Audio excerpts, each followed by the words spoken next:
Warner Brothers has dropped an absolute bombshell, finally admitting that they were going to fire a certain Aquaman starlet. That's right. They were going to do it. And it wasn't because of fans. It wasn't because of JD. Nope. It was because of creative concerns. That's right, the same company that decided they would trot out the producer for Aquaman 2, telling fans, hey, we know better, we know what's best for this movie, and it's always been that certain Aquaman starlet.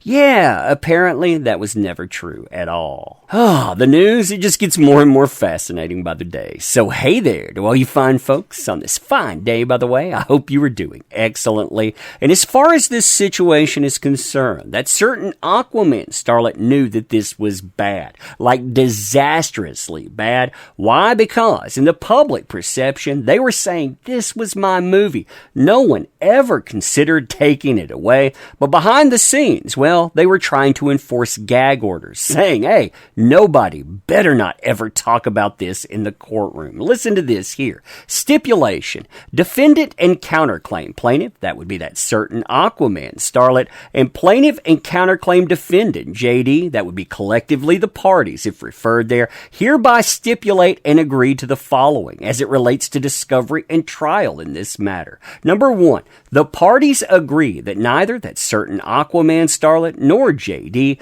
will include at trial any reference to Aquaman 2 for any reason. Better not bring that up in any way whatsoever, including, but not limited to, any evidence or references supporting or disputing that certain Aquaman starlet's damages as it relates to her counterclaims. Number two, the parties agree that neither that certain Aquaman starlet nor JD will seek any additional discovery regarding Aquaman 2 for any reason. Don't dig into this. Don't try to find out anything whatsoever, including but not limited to agreeing not to depose non-party, I'm going to just call them Warner Brothers, or seek any information related to Aquaman 2 from WME or any of that certain Aquaman starlet's current or former agents or publicists. Again, they wanted this buried and gone. Warner, by the way, 110% supports that certain Aquaman starlet not wanting this information to make it into the public. I did a video yesterday talking about this document here where Warner, they try to quash any subpoena related to this. They say they're not going to discuss it at all. With Warner Brothers having the audacity to say that JD, he had been given a gift. That's right, a gift with these stipulations, and that JD's counsel, they better be careful what they wish for, threatening that if forced to give a deposition, WB, they would make sure that it was damaging or embarrassing for JD. Basically, you're not going to damage our movie and you're not going to damage our brand. Now, the reason behind this, so it is very, very simple. Warner Brothers, they weren't just backing that certain Aquaman starlet. They were backing a hoax that they knew wasn't real. There's emails about this stuff too. Right now, you can see Exhibit 7, for example. This will be one of the emails. Right now, they're conditionally under seal. That means that they're being decided on. Mark my words on this. We will see those letters in the next few weeks. Here's the thing, though. As entertaining as those letters may be, and I'm sure they will be vastly entertaining, I can't wait to go after them and to make videos of it. I'm sure we'll have a lot of fun.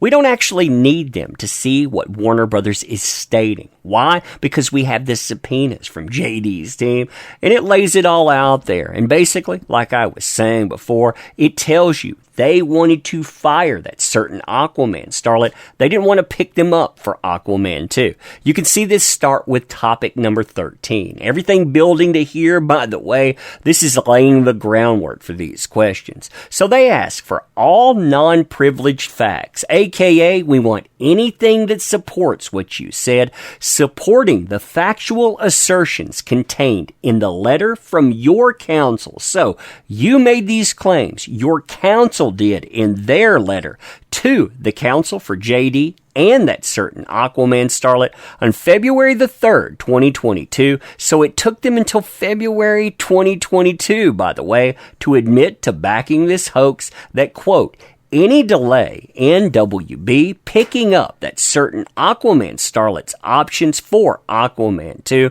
were due to creative issues in casting that certain Aquaman starlet. Like those words they use, those catch-alls, they're creative issues. Number 14 has the same layout. All non-privileged facts supporting the factual representations contained in the letter from your counsel to the counsel of JD and that certain Aquaman starlet on February the 3rd, 2022, stating that WB communicated to that certain Aquaman starlet's agent at the time there were creative concerns. Again, you notice that catch-all there. Creative issues, creative concerns with continuing to cast that certain Aquaman starlet in the role of Mira for Aquaman 2, the subject of which were communicated to that certain Aquaman starlet's agent. I would love to see the agent actually get a subpoena, by the way, because I would love, if Warner Brothers won't come off of it, I would love to see that agent tell us exactly why. Now, there are two other statements here that I found utterly fascinating, including number 18, which is a bombshell.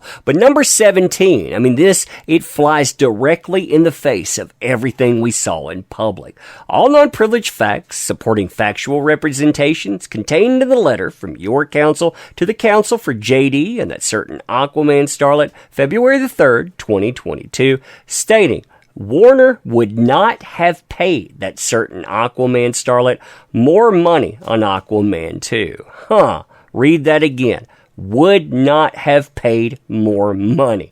You kept hearing about that, I'm sure. Oh, they wanted her back. They were going to pay her a ton of extra money. JD, he may have cost her things. Yeah, that didn't happen at all. Number 18 is the bombshell to end all bombshells, though. All non-privileged facts supporting the factual representations contained in the letter from your counsel to the counsel of JD and that certain Aquaman starlet, same date, February the 3rd, 2022, that any delay in picking up that certain Aquaman starlet's option for Aquaman 2 was not, notice that word there, not due to that certain Aquaman starlet's dispute with JD or any of the allegations in the lawsuit. Yep, I understand why they don't want to talk about this publicly, too. Because at the end of the day, this has to be embarrassing. They wanted to fire that certain Aquaman starlet. They didn't want to give them the option for Aquaman 2. So everything that they were saying, again, about fan pressure, trotting out a producer to denounce fans, saying, we know what's best for this movie. Yeah, you knew all right. You knew that person wasn't the person that you wanted on it, but you don't want to admit it now because you know if you do, and you just did, by the way, that this is going to tank your movie. This is going to tank Fantastic Beasts 3 as well. Good job there. Good job indeed. But anyway, let me know what you think about this, and as always, appreciate the heck out of you. You make this stuff work. Thank you. Can't say that enough. If you want to help out the channel, by the way, there are links in the description. We could always use your help, so check those out. But you being here, that matters too. So thank you. I mean that sincerely. Thank you. I appreciate you. And until next time, see you soon.